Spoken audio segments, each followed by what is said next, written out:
be mindful that braking components, at the end there are some items that are frictional items. When we say frictional items, those items are moving all the time. So they're moving and they become wear and tear items.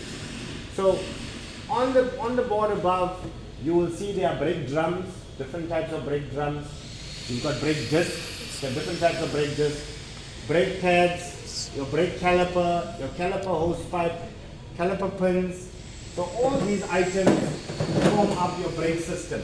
So your brake pads on my right, and then you've got your caliper and your caliper bracket, the caliper pins. What is this? Caliper, not just say pipe. Caliper pipe. Remember guys, if you're going to say just pipe, you're going to find yourself, as I said, getting the answers wrong. Because whether it's a radiator pipe, brake pipe, or what pipe is it? So associate the description to it. You know you're doing brake system. So even if you didn't know caliper pipe, and if you said brake pipe, or brake hose pipe, your answer will still be marked correctly. So inside here, these are all the components that you would find on a brake, inside a brake drum. So you'd find your brake adjusters, this is your lining adjuster, your brake springs, your hold down pins, your hold down springs, and all the different.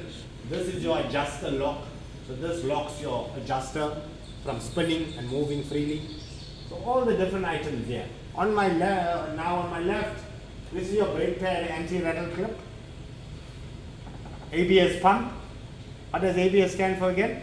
Anti-lock braking system. Anti-lock braking system. Part of our exam is knowing the function of a master cylinder. So what is the function of a brake master cylinder? Remember I told you in class? A brake master cylinder is also regarded as a tandem cylinder. Why tandem? Inside it has two chambers.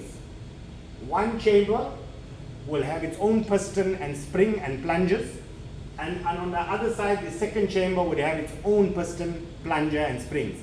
Why is that so? So what happens? Remember there are two chambers inside. One chamber, depending on the manufacturer, could control the front of the brakes, the two front wheels, and the other could control the two back, or the manufacturer could have said, I want to control them left and right, or vice versa. But more importantly, inside, the reason why you'll have two chambers is if there's a fault and if there's a problem with one of the chambers, automatically you do not have complete brake failure on your car. So what that tells you now, you will have, if one cylinder has to pick up a leak or fail, the other cylinder will still allow the driver or the operator of the unit or the vehicle